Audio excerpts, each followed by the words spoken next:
edition of What We Should Know, coming to you from Cambridge Community Television, Peaceworker Radio.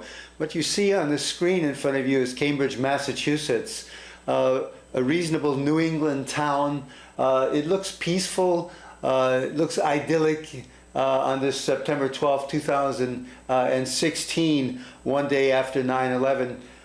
Cambridge, Massachusetts is typical of many other communities, diverse intellectually, economically. The crisis, however, is not readily visible here.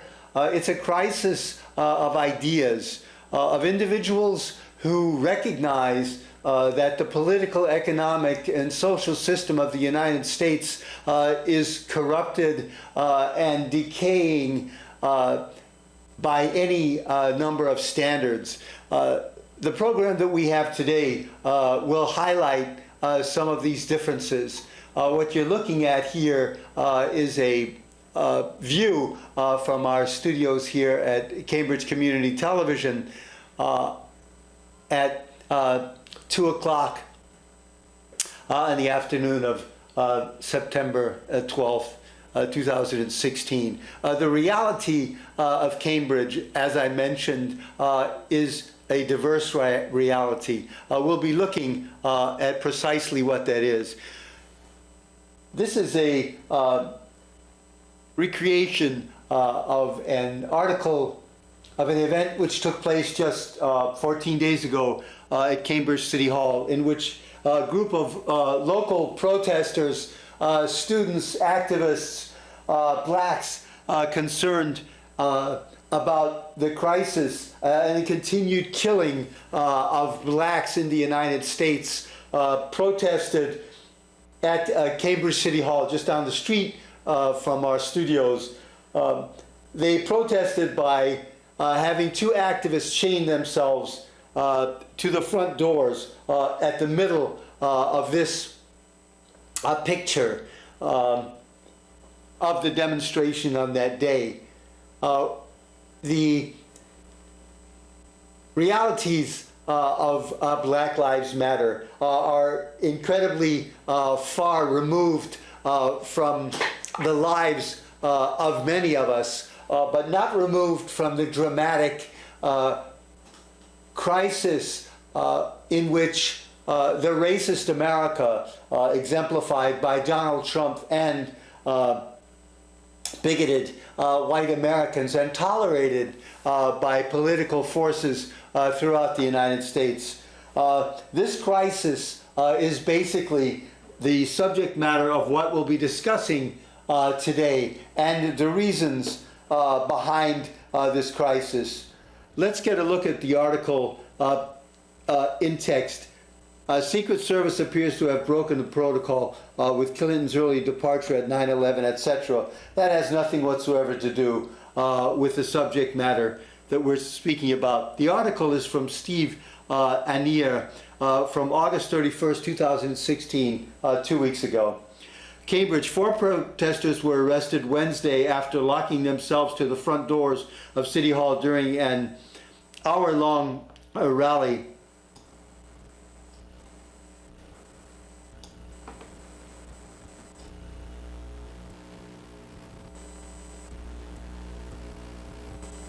During an hour-long rally, the protesters, who wore Black Lives Matter t-shirts, were part of a larger demonstration that began with a peaceful march through the streets and ended in front of City Hall. A woman who would identify herself only as Stephanie, a co-organizer of the protest, said the group was calling on city councilors to pledge to vote in favor of requiring developers with more than 9 units of housing to make it 25% of their developments affordable housing. She said she believes Cambridge is struggling to meet the affordable housing goals as the city's housing market grows more expensive. Meanwhile, people of color are disappearing. Meanwhile, Cambridge is getting less and less affordable for the average people. Meanwhile, families are disappearing, she said. We're here because we're saying we want to keep Cambridge Cambridge. City officials are considering new rules that would set aside 20% of units of new housing developments as rents that are affordable to lower and middle class residents, nearly double the current rate of 11.5% of the housing recently or allocated to affordable housing. But developers have pushed back, arguing that such requirements would stall construction. At the council hearing Tuesday night, developers and Cambridge Chamber of Commerce argued for new rules to be phased in over time. It's a delicate balance, he said, addressing the crowd using a megaphone. It's really complicated and delicate, and we have been working on this for a very long time. And I want you to know how very important this is to us, according to the developers. At 9 a.m., police had cleared the protesters from the front doors by removing handles. Police then slipped yellow skid-like devices used by first responders as stretchers during rescue missions underneath the demonstrators and pulled them away from the entry.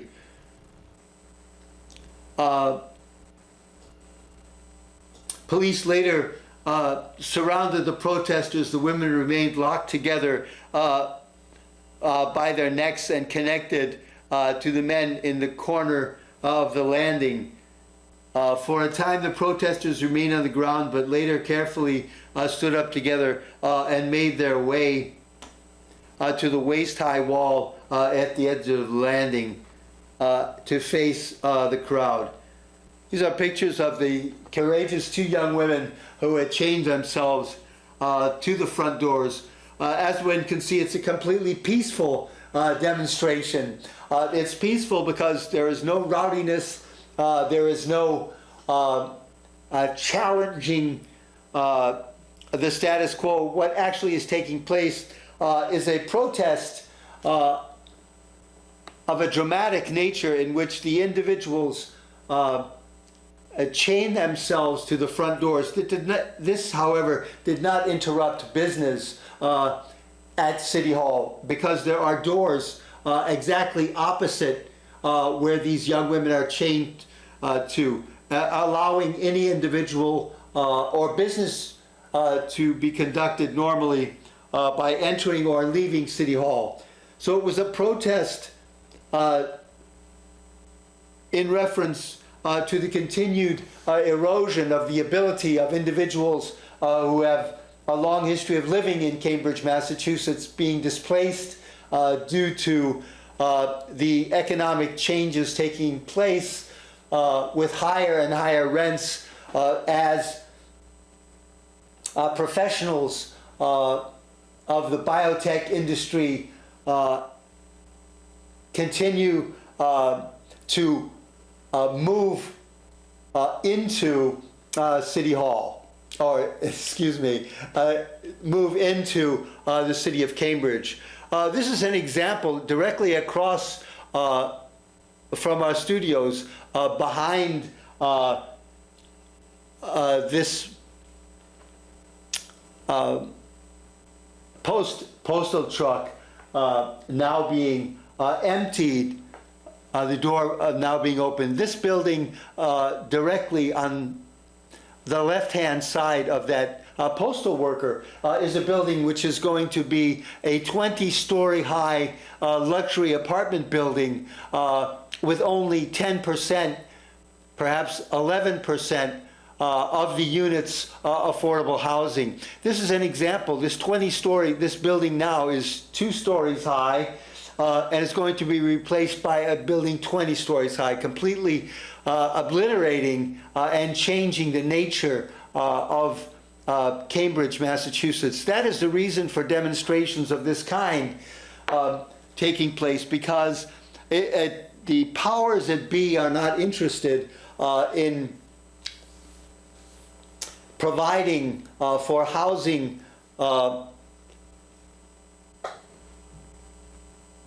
in which long-term residents could remain in Cambridge. This continued increase of the cost of housing has been going on for years, and only 5 or 6 blocks away in Harvard Square, the complete erosion over the last 5 years of the shops which had been in place for generations have been replaced by expensive boutiques and coffee shops and bars and expensive restaurants. This is precisely what the Cambridge demonstrators courageously chaining themselves to the front doors are protesting. We are calling upon the dropping of charges because the demonstration took place to make a point of a matter that is not being worked through effectively by City Council. As we see the reality of the planning of a building 20 stories high directly here in the center of Cambridge, just 2 blocks from where this demonstration took place. There is a reason, of course, why these demonstrations continue, because the matter is serious and the police continue to create situations so that black lives are in danger. We've seen this to be the case in the continued killings of blacks by police and the reactionary nature of the police in refusal here in Boston to wear body cameras. The police union refused to follow the city's requirement for police officers to wear body cameras, and a court injunction was necessary to have police comply with this requirement that they wear body cameras. And now 100 officers are involved in a pilot program to see how that works. But evidence has already been brought forward that the wearing of body cameras by police officers in their duty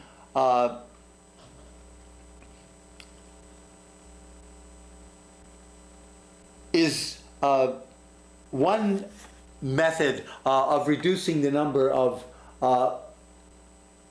violent incidents, police on black incidents in which blacks are targeted.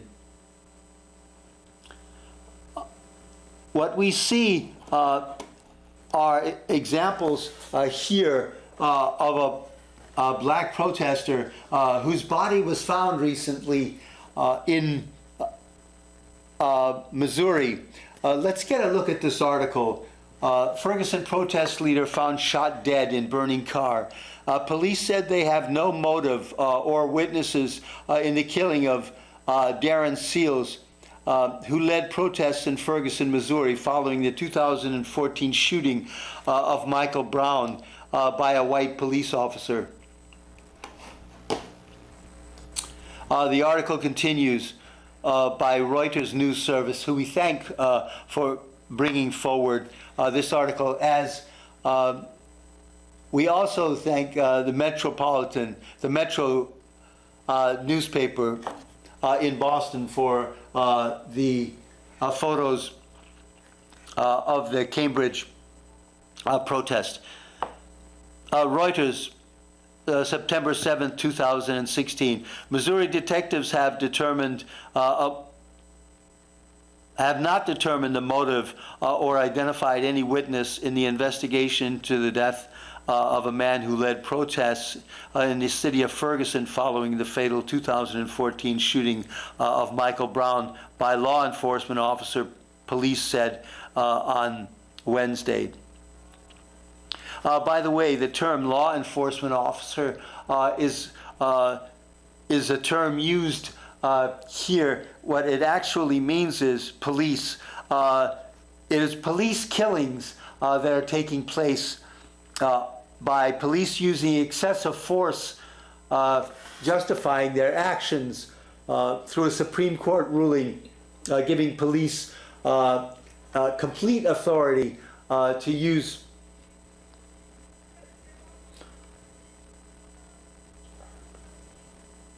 lethal force when the police officers, subjectively feel that they are in danger. That would mean they could feel in danger although a suspect is running away from them and no weapon is visible. They could feel in danger, police could feel in danger by at a traffic stop. They stop someone in an automobile and ask that the driver's license be shown. An individual reaches then to the glove compartment for the driver's license, and that is killed by police because the police felt he was in danger. The structures that are in place now are completely insufficient for a society in which law and tolerance and justice should be part of the daily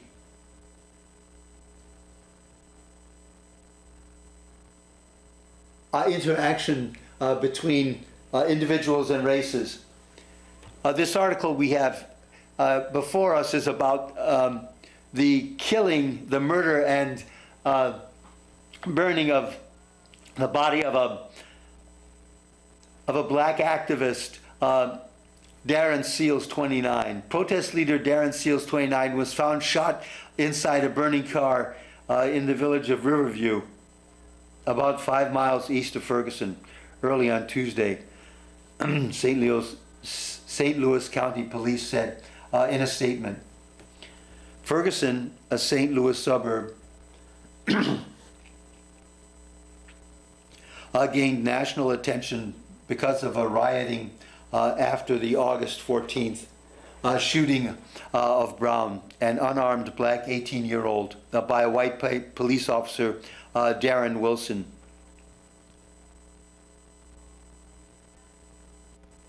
Most protests were peaceful, but violence erupted again when a grand jury decided not to bring charges against the police officer who had killed Michael Brown.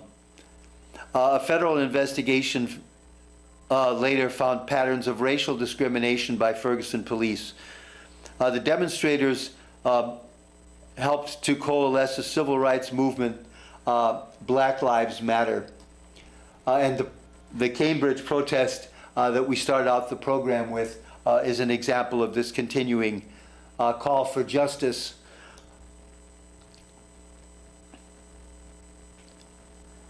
So the crisis that we have here in the United States is continuing, but this aspect of Black Lives Matter, the aspect of racial justice, is just one aspect of the incredible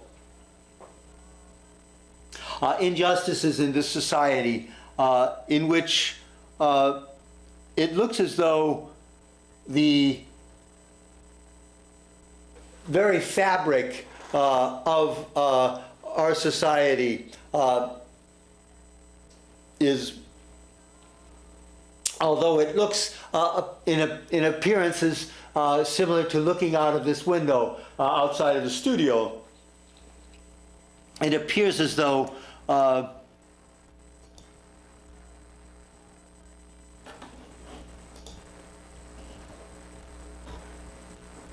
the system is intact. In reality, economic, social, and political structures are such that the entire society is in a dramatic restructuring, reorganization. It's precisely this structural reorganization that is so unsettling to so many, particularly unsettling in view of the reality that many who recognize the necessity for a change and invested so much energy, such as the Occupy movement or Black Lives Matter as a most recent development by black activists to call attention to the racism of police throughout the United States and the killings of blacks, many of whom unarmed, many of whom were needlessly killed by police violence. And the police, the state courts don't seem to have any intention whatsoever of changing the realities so that citizens, black citizens, minorities feel in any way are protected in their efforts to go about their daily lives. The realities are statistically that 1,000 blacks are killed by police each year in the United States. The idea being, of course, the efforts to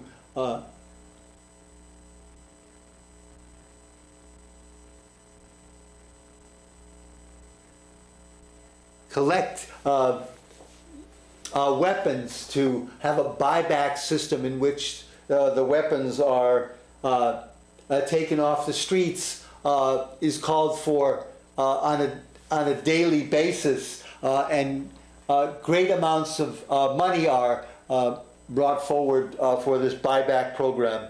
But as we can see in the studio camera, the transportation by automobile, although 3 or 4 times as many lives are lost each year in deaths due to automobiles, one does not see the call for automobiles to be taken off of the streets, although it would be possible for mass transportation to replace automobiles and reduce the number of deaths enormously within a decade.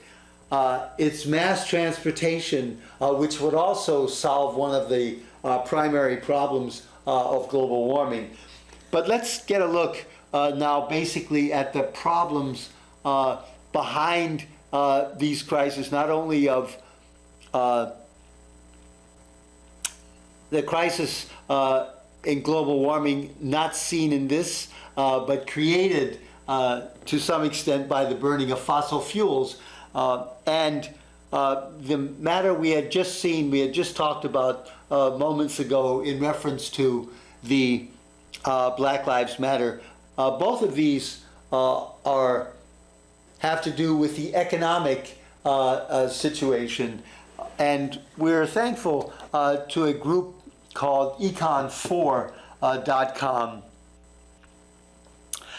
who have a method of looking radically at the questions of how economics and progressive economics could solve some of the problem.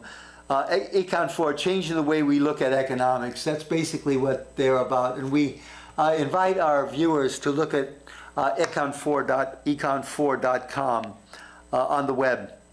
After a few years of getting a bad rap during the recession and the Occupy protests, a group of economics professors are fighting back with an organization devoted to promoting reality-based study of money and markets, and not just the economics as usual.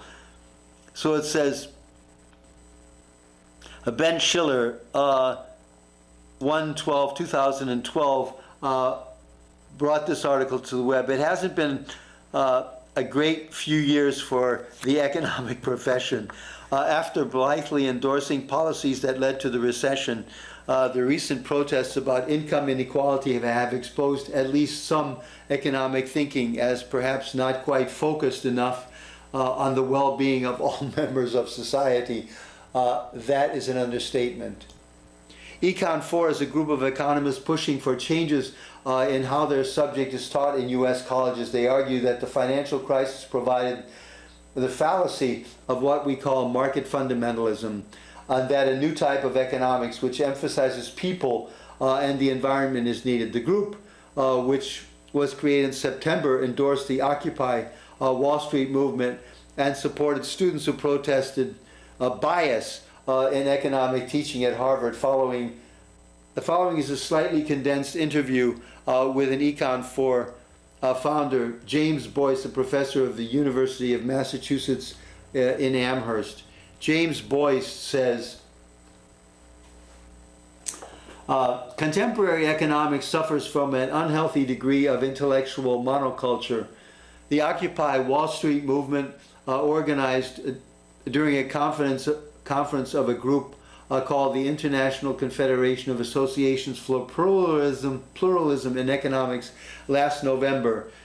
That would be 2011 they're talking about. The fact that such conferences are held and that more than 400 economists across the country and around the world have signed the statement shows that dissident voices have not been wholly purged from the economic profession. On the other hand, the fact that we need a group to advocate for pluralism in the economic profession tells us that at this point, this is an aspiration and not the status quo.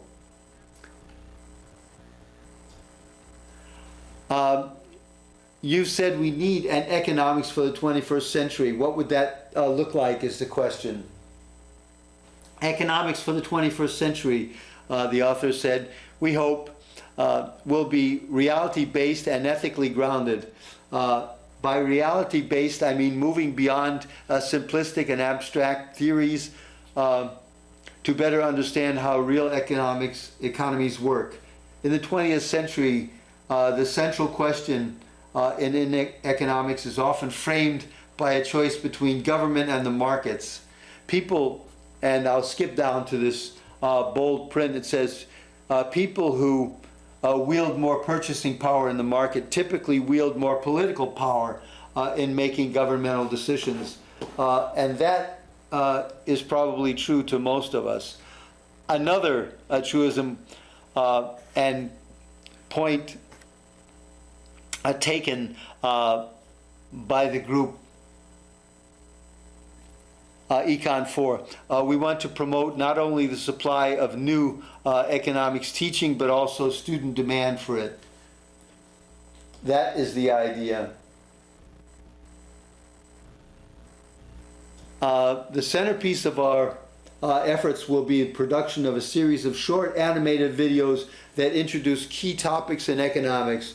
We want to make 25 or 30 of these over the next 2 years. These will serve as a springboard for classroom discussions, and they'll have a high quality production values needed to go viral.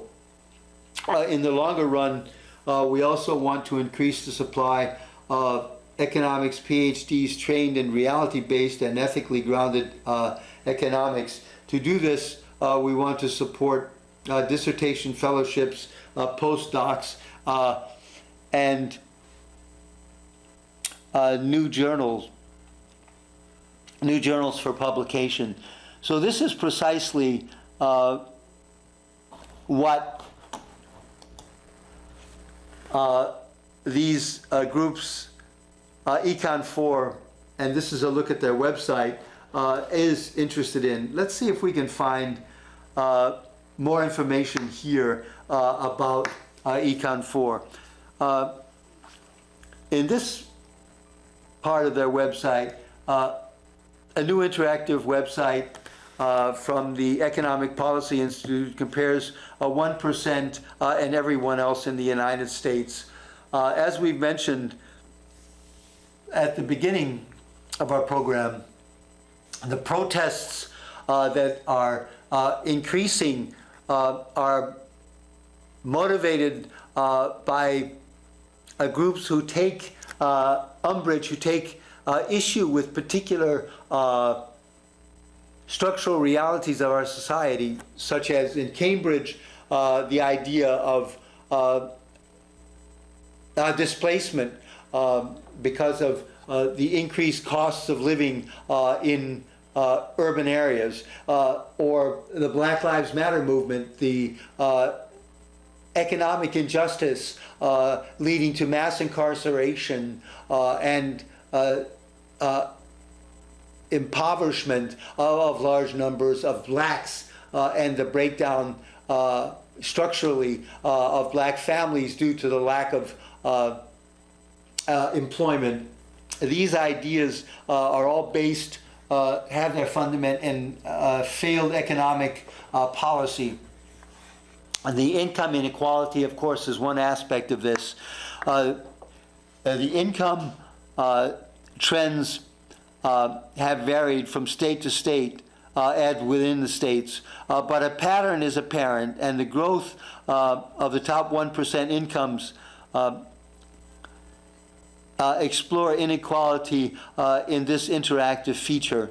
So it says the average annual income of the top 1%, 1,153,293. The average income of everyone else, the 99%, this is the average income, is 45,000. This means that the difference between the 1% and the average income of the 99% is a factor of 25 times higher. And the elites are completely disconnected from the reality that others experience. This is part of the crisis, and these articles show that the econ method, econ4.com, has found a solution and a method of demonstrating through their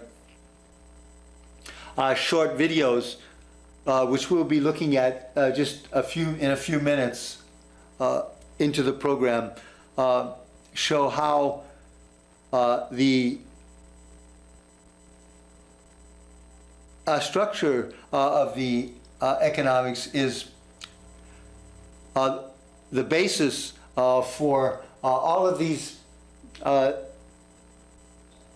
irrational and unproductive developments in the society: mass incarceration, poverty of blacks,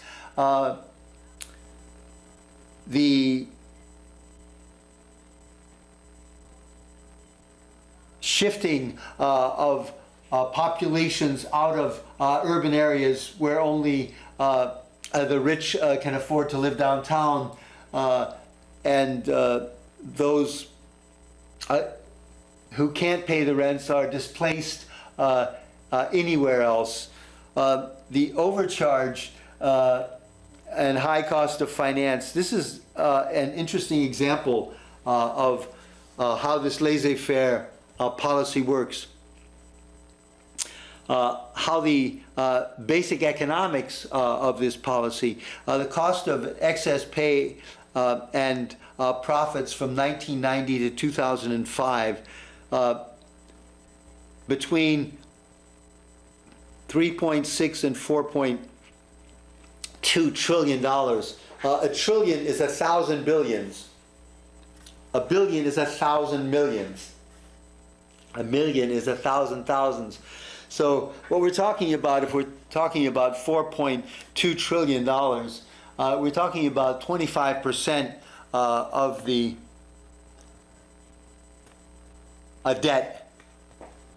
The cost of diverted resources from productive economy. In other words, these resources are not invested in an economy in which goods and services are produced, but rather into the pockets of the elites or into the offshore islands,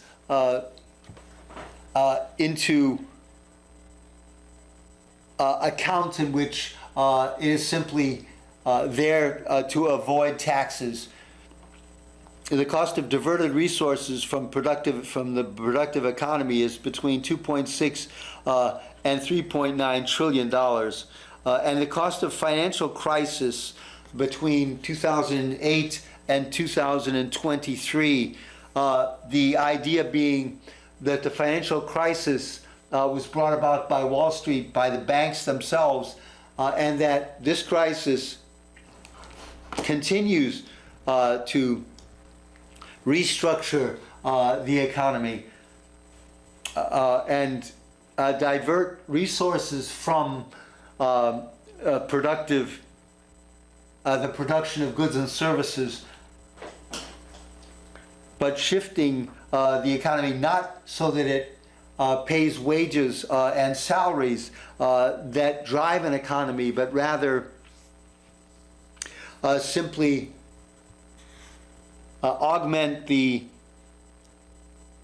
exorbitant incomes of the top 1%. The cost of the financial crisis, as was mentioned just a second ago, between 2008 and 2023, is between 6.5 and 14.5 trillion dollars.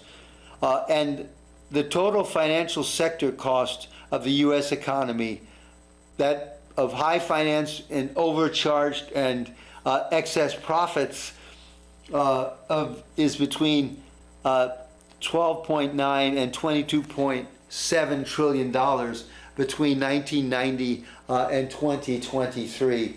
It's an exorbitant loss of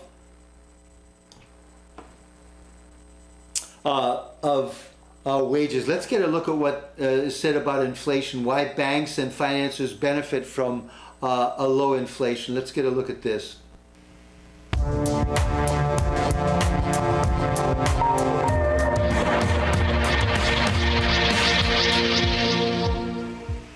It's the Real News Network. I'm Sharmini Pires coming to you from Baltimore. Earlier this month, the IMF publication Finance and Development published an article with the title Neoliberalism Oversold, which argues that perhaps the IMF should rethink its support for neoliberalism. According to the author, neoliberalism has resulted in greater inequality and lower economic growth.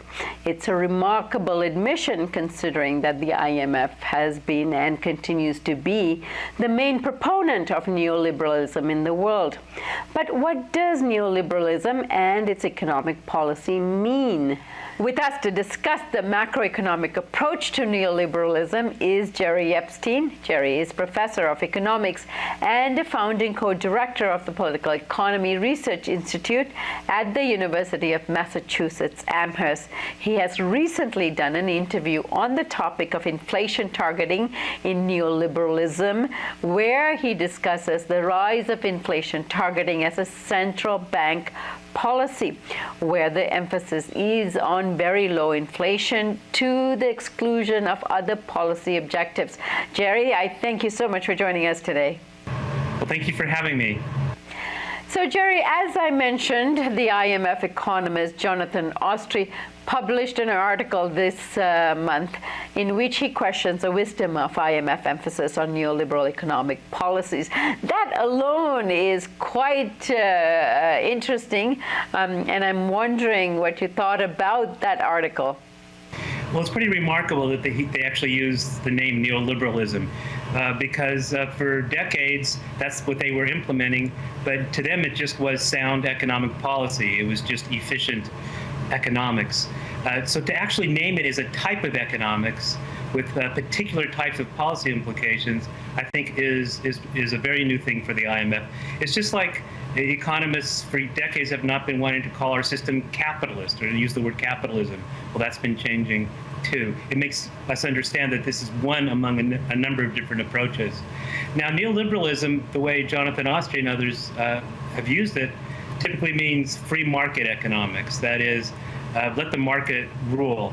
But in fact, as many heterodox economists and political scientists have pointed out, that's a misunderstanding as well, because what neoliberalism really means is that the whole system, including the government, operates in the interests of the major corporations that are trying to dominate the market, and they're trying to get rid of any government policy or economic policy that really helps the working class and most people.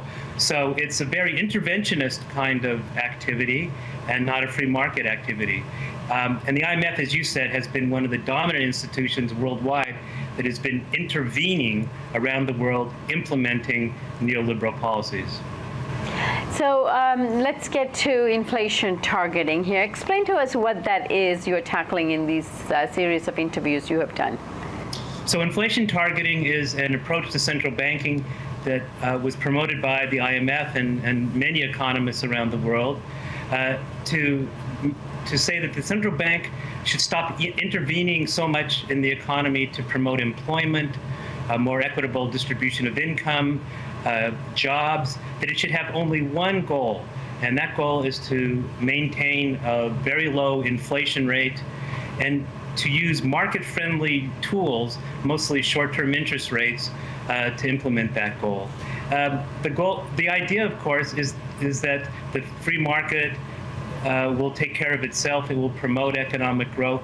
And so central banks shouldn't get in the business of trying to allocate credit, generate more employment, just keep inflation at a very low rate. No. So we thank Dr. Jerry Epstein and the Real News Network for this information about the purpose of the central banks for not regulating interest rates, but for simply letting the market regulate itself. Here are examples of other films that you can find on the network, econ4.com. Very informative examples of film material that can be used in the classroom to help explain healthcare, for instance. Today, Americans are suffering from the overreach of its regulatory agencies. Never-ending rules and regulations. Burdensome, expensive, and time-consuming. I hate it. I mean, this is big government gone crazy. They're killing our economy. They want to control every aspect of our lives. Employers now face thousands and thousands of pages of rules. Rules. All the time rules. I'm sick of them. Excuse me for interrupting, boys and girls, but maybe you would like to find out just what it would be like if there were no rules. Imagine you have a baseball game and you decide you're not going to have rules anymore. You're going to downsize the labor force of umpires, and you're going to take the referees out of the game, and you're going to allow people to basically do what they want in the name of reducing red tape. What's that game going to look like? Is there going to be a level playing field? Is it going to be an interesting game to watch? Is it going to have results that are desirable to society? I don't think so.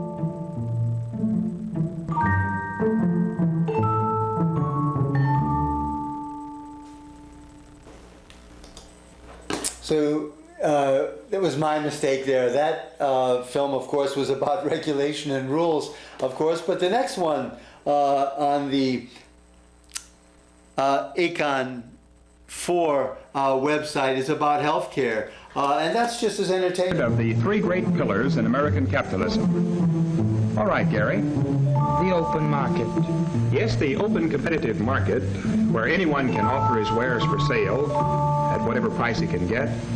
is a benefit not only to business and industry, but to the individual as well. The consumer or buyer gains when we have this constant competition in the marketplace. The best products at the lowest cost emerge. There's this widespread belief that comes from the economics profession that markets will just be wonderful by themselves. And there are good things about markets. You know, I have a pair of slippers here that comes from a market. I bought them from a company that has an incentive to make a good product so that they can sell to me and make a profit for themselves. And I went looking for a good pair of slippers, and I was happy to choose the color that I wanted, and I got what I wanted, they got what they wanted. They have an incentive because of markets to figure out what I want and give it to me. That's great. You know, and markets really sometimes do work, especially if things don't matter much. It doesn't really matter that much to the world, the quality of my slipper and the color. I'm glad to have what I want. But when you get to things that really matter, you have to be very careful, because market participants can profit from bad things. In the healthcare industry, health insurers profit by restricting your access and by driving you away.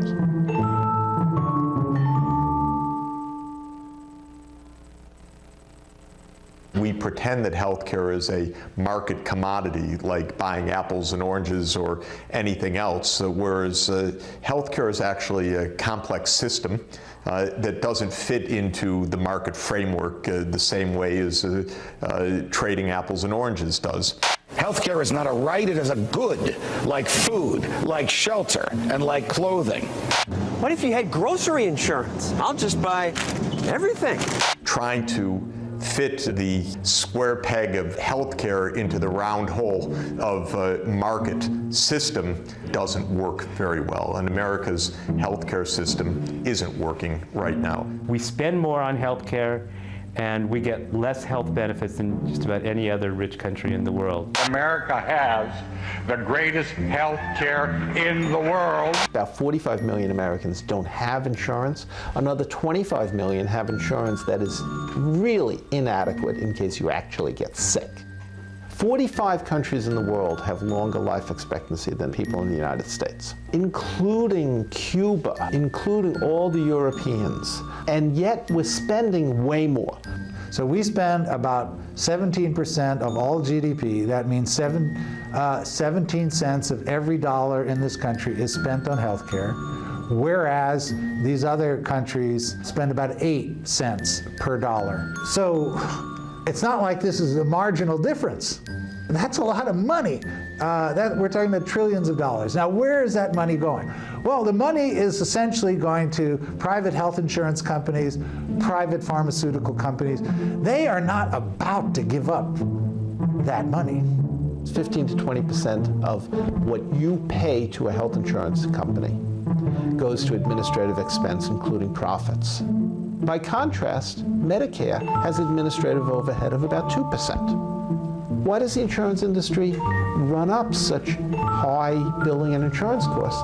It's because the basic goal of the insurance industry is to get rid of expensive people. Insurance companies make billions of dollars by deliberately delaying, denying, and disputing legitimate claims. The insurance industry is very successful, not at providing health care. That's not its goal, but at making profits. And the way you make profits in insurance is by getting rid of the people who are going to need a lot of health care.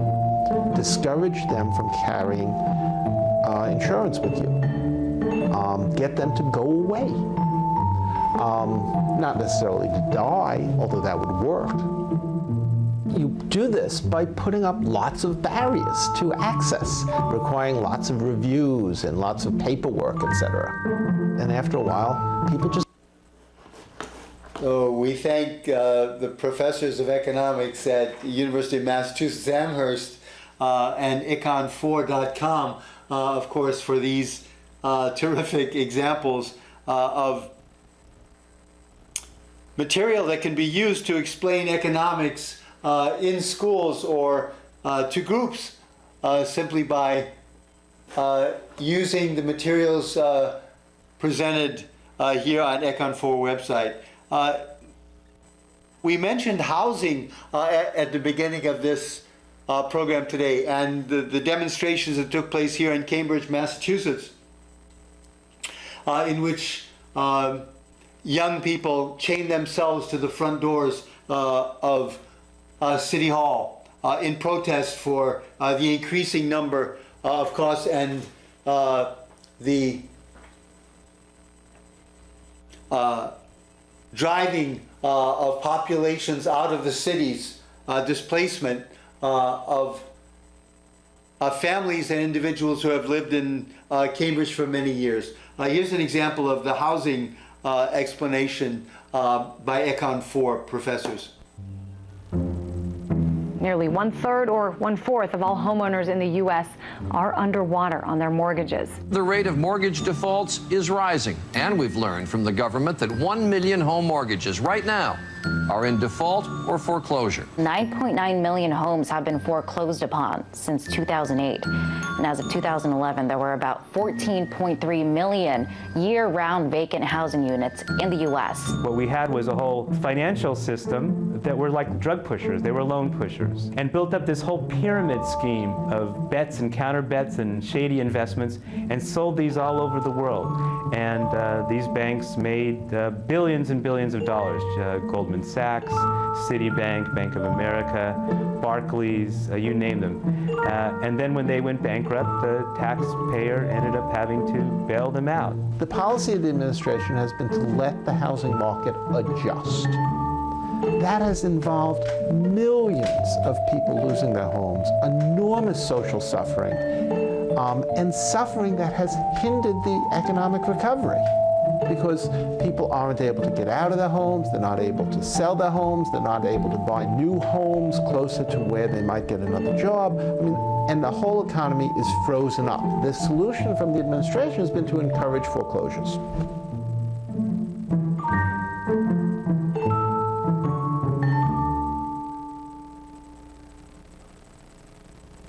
If they buy a house that they can't afford, who do you want to pay for the house that they decided to buy? They signed their name. Who should pay for that house if they can't afford it, instead of evicting them? These people who own subprime mortgages, most of them were not preyed upon victims. They actively sought those mortgages out. Wall Street didn't stick a gun to your head and say, you know, go out and take the subprime mortgage and buy a $900,000 home when you don't even have $20,000 in the bank. Now the entire system is paying the price for that. That's ridiculous. I used to work on Wall Street, and I have spent most of my career consulting to banks and major financial services firms. The job of a lender is to make sure that their loans have a reasonable possibility of being paid back. And if they made bad loans, shame on them. Many of the borrowers were affirmatively defrauded. There are numerous cases where the borrowers were told by the broker, oh, let me fill out your paperwork. And it was the broker who filled in the phony income figures. Also saw steering, particularly of minorities who could have afforded prime loans into more costly subprime loans. They were charging folks of Hispanic or who were African American more money on their loans. Wells Fargo did not admit any wrongdoing, but they did pay the second largest fine of its kind. It's the lender's fault that we got in this situation. You know, in the old days, if you went to the bank. These are examples, of course, of econ4.com films that can help explain the relationship in the various aspects of our society. And the sector on jobs, the short film on jobs, is excellent in this department in explaining that there are basically 15 million unemployed in the United States. The crisis and the protests breaking out with third-party efforts to change the dynamic is important. We thank econ4.com and the professors at University of Massachusetts Amherst for their extremely creative work in this sector. The question, of course, is what to do about this. We believe here at Peace Worker Radio that the Green Party is an alternative to this development, because the Green Party has developed a platform which addresses the crisis made clear by the Econ 4 economists in a way that neither the Republican or Democratic Party addresses. So we call upon conscientious voters and activists in the United States to set their vote for the Green Party and to support the Green Parties because they have a plan for jobs, a plan to end poverty, healthcare, education is a right, a just economy, to protect Mother Earth, and racial justice, freedom and equality, just to mention a few of the ideas of the Green Party. Thanks ever so much for joining us here at Cambridge Community Television, coming to you from Mass Avenue 438 here in Cambridge. And we encourage you to look at the website created by econ4.com economists and to support the local Green Party and to give your vote to the Green Party candidate Jill Stein. We'll be speaking as far as content is concerned next week here at the station and giving reasons and practical suggestions about how third-party votes can actually profit the development and encourage the development of a just economy and racial and economic justice and the protection of Mother Earth. Thanks so much for joining us here at Peace Worker Radio, coming to you from Cambridge, Massachusetts.